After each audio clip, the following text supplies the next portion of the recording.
Glory be to God. It's November 15th, 2023.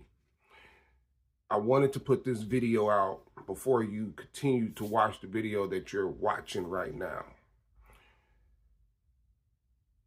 The videos that you're about to witness is past videos that I'm just now releasing to everyone. This was part of my purpose, part of God's will, to expose the enemy, because that's what the Bible tells us to do, to expose the enemy.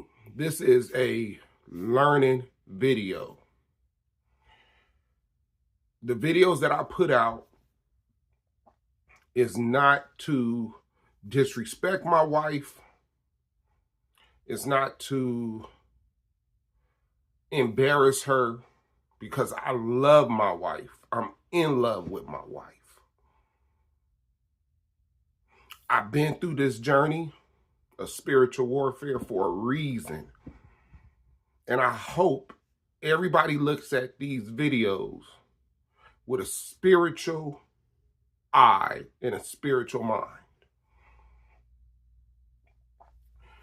And if you don't know the Word of God, get into it, read it, have a better understanding, and then come back and look at these videos. My videos, they all will have dates on the videos, so you can watch them in order. It's a reason why you have to watch them in order.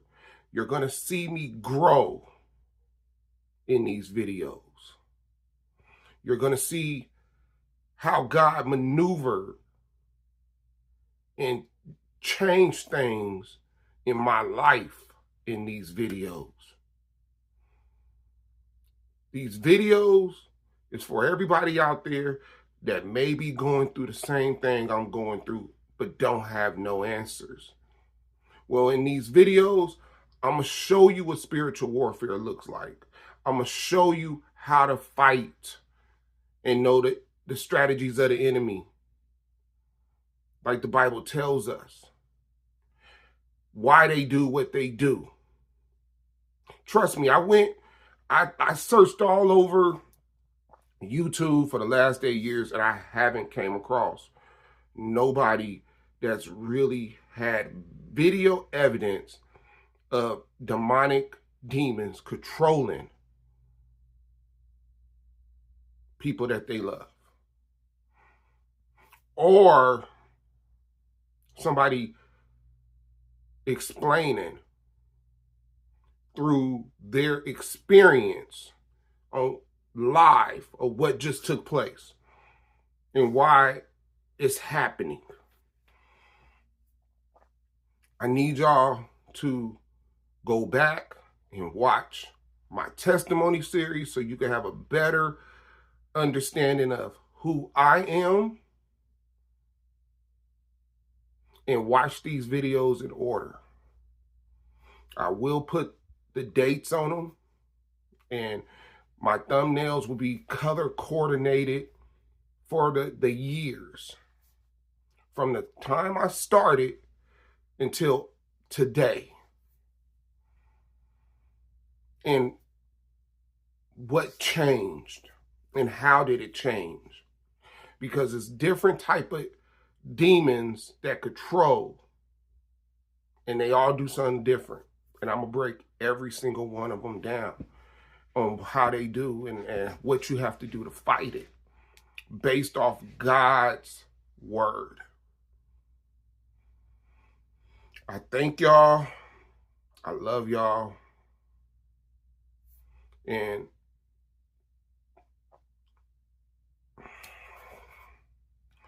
just know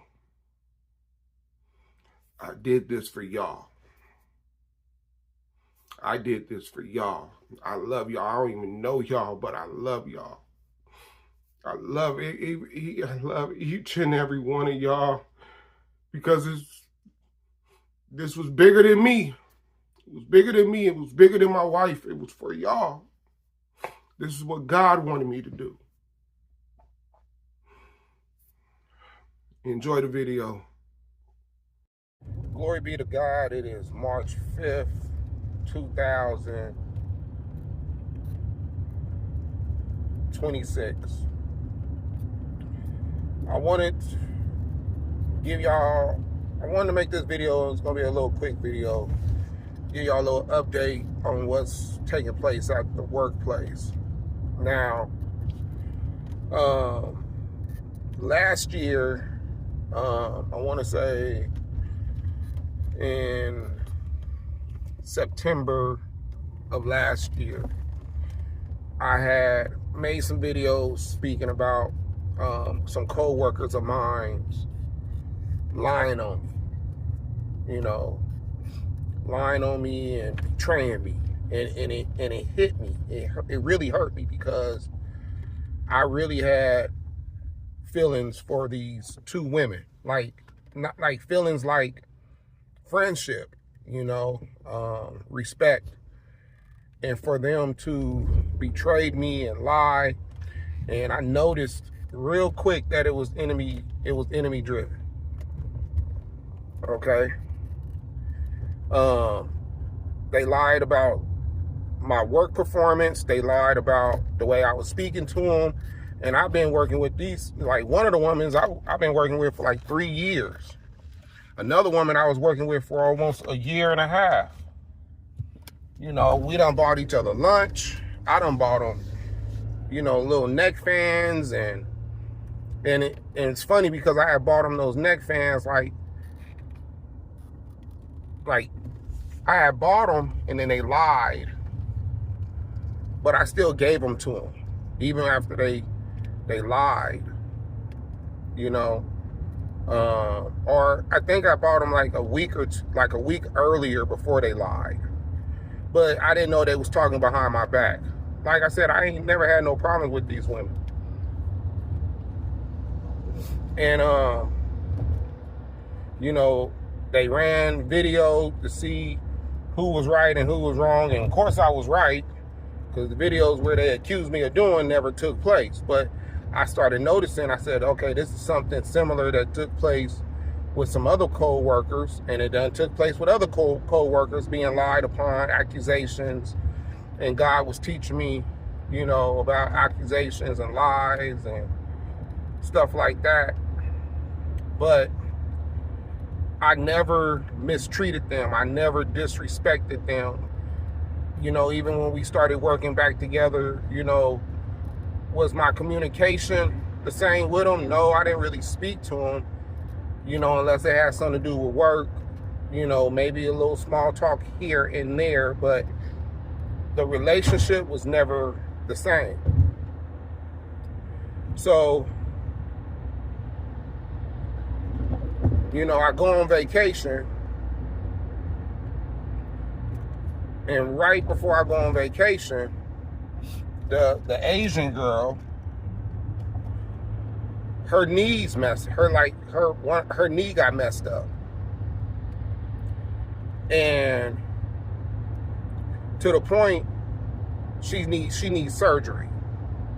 She got some type of tear in her knee, and she's 54 years old, and her knee's gonna be a problem for the rest of her life. Like, she's walking with a limp as we speak, icing it every day, to the point she had to humble herself and ask me if I could help out on certain things when it comes to work. And me being who I am, I said, don't even worry about it, I got it. Now, I remember telling this poor girl, she needs to, she owes me an apology,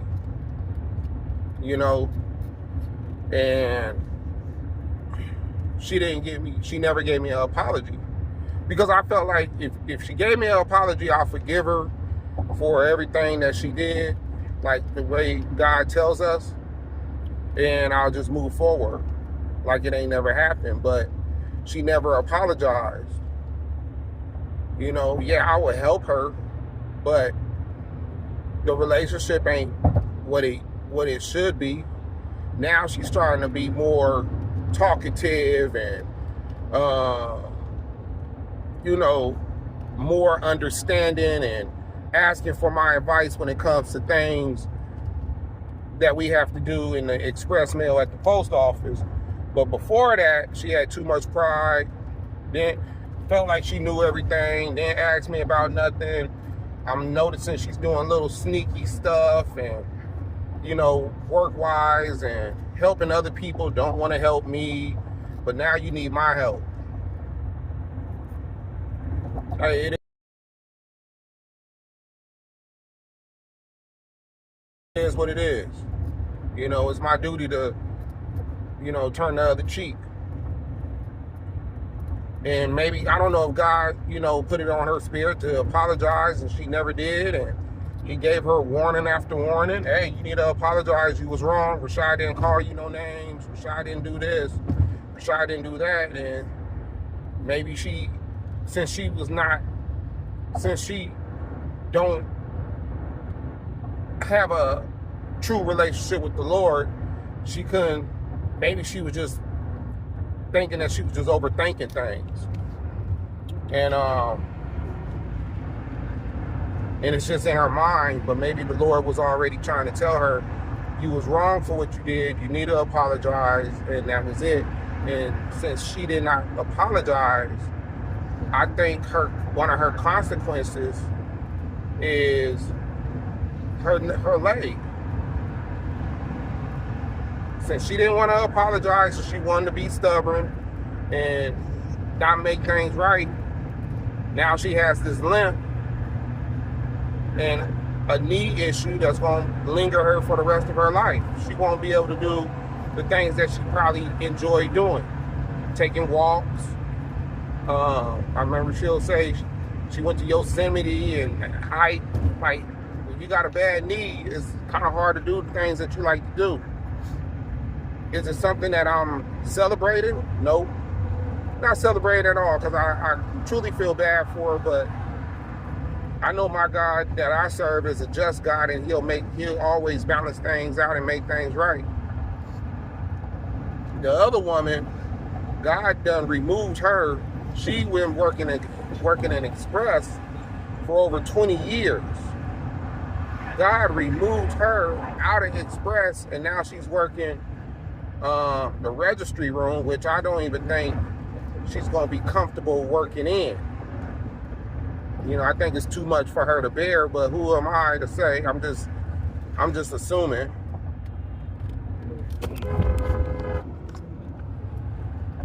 And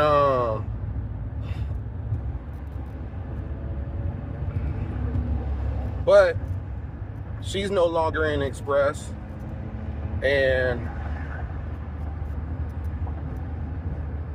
the other woman, she, you know, she has a knee issue, and I do remember coming when I came back, right before she had went on vacation, she came back, she had a bandage like under her chin. I think she got herpes. I think a herpes flared up around her chin, because I think she's promiscuous with her fiance, and I think she's been sleeping around on him. That's just me. I don't know if it's 100% accurate, but that's just me from observing and seeing what she does at work and how she does things. And I ain't never seen these, you know, like I said, I've been working with this woman for almost over a year and a half, and I ain't never seen her have all these bumps under her chin that she had to wear like bandages around her mouth, you know. So I think she had some type of rash or herpes or something, and that was one of the consequences too. But you know,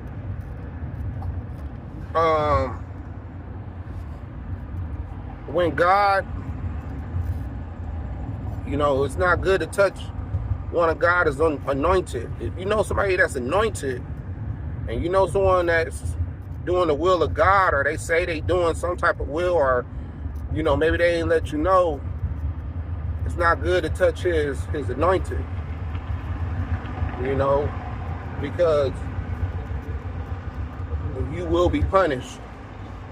God spins the block for those that prosecutes his anointed, that steals from his anointed, that disrespects and verbally and physically abuse his anointed. He'll spin the block for him. And when something goes wrong in your life, you got to really question, why is it going wrong in my life? Who did I hurt or disrespect? You see what I'm saying? So with that said, like I said, I want to just make a quick little video and give y'all an update with what's going on at work. Until then, I love y'all. I'm out.